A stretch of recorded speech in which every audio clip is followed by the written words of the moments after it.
vegana presence. The wee smoker goes mad.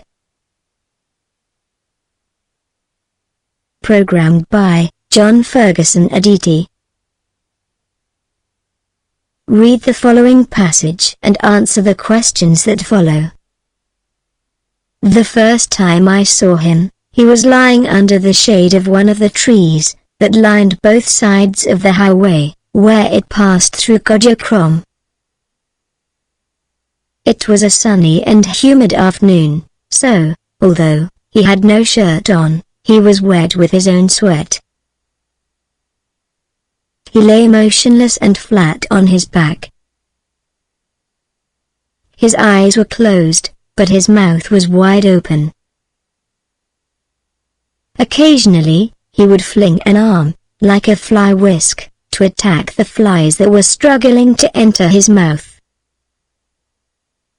It seemed that his hair, which he wore in long braids, had not been washed for a long time, for it was earth brown.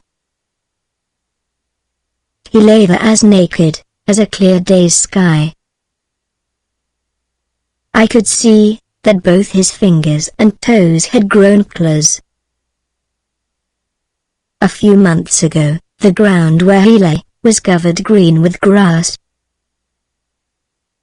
But now, his warm naked body had scorched the foliage, so that the ground was as bare as his body was uncovered. When he was not resting, then he was prowling about his territory, and busily collecting odds and ends of abandoned property or waste. He would cross the main road several times, without looking in any direction for an oncoming vehicle. It seemed that he had more right to the use of the road than the lawful users, for they would veer off the road to avoid hitting him, or stop a few meters away to allow him to walk across. Once or twice, he had actually caused a near-fatal accident. A very fast-moving vehicle had to screech to a stop when, almost too late, the driver saw this man crossing the road. Because the driver applied the brakes too suddenly, the car flew into the air and dropped like a bomb several meters off the road. The driver was not badly injured, but the car was badly mangled. But the man simply shuffled away grinning and laughing. Nobody dared to arrest him. Everybody stared at this man, who seemed to frighten other human beings. The other day, I came across him again, as he was leaving his home or lair, and down the road towards Bedu. A few children were following him and calling him names. A few mothers too were holding their breasts in the cup of their hands, or beating their chests in pity as he passed, but he seemed not to care. Rather, he went straight towards a woman who was roasting and selling corn on the cob. He snatched one from the fire and began to eat it scalding hot. The woman yelled at him, and, suddenly, shouts of Bodamfo, madman, madman, began to fill the air all around. But he went on, eating, and then he started laughing, and soon he was dancing. The crowd laughed and laughed. I stood at a safe distance away from the scene, and watched everything. Later, when he had gone away, I went to the corn cellar, and, pretending to buy corn, I asked her whether she knew the man.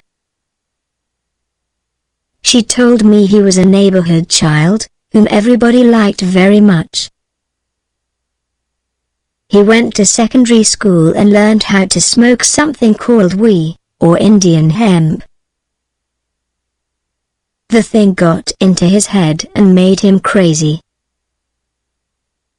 When his teachers eventually sent him to the psychiatric hospital, the doctors said he had already gone round the bend.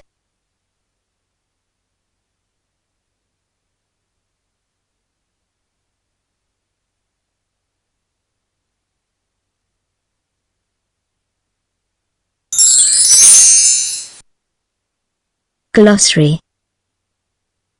A fly whisk, something you can wave with your hand, to chase away flies and other flying insects. A braid, pieces of hair that have been woven together, like thick string or rope. Foliage, all the leaves of a tree, or plant.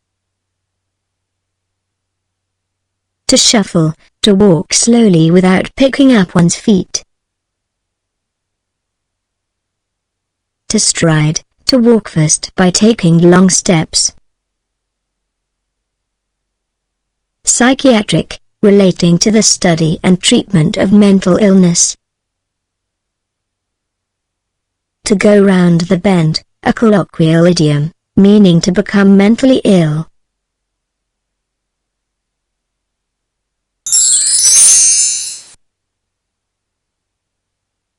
Exercise. Try to give full answers to the following questions. Question 1.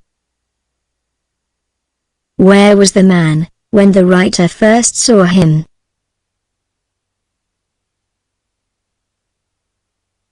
Question 2.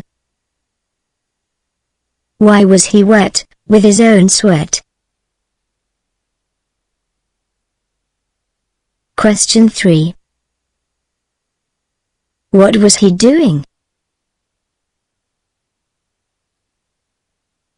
Question 4. What was the color of his hair? Why was it so? Question 5. Why did the writer say that the man's fingers and toes had grown close? Question 6. What do we normally grow on our fingers and toes? Question 7. Why was the ground he lay on bare? Question 8.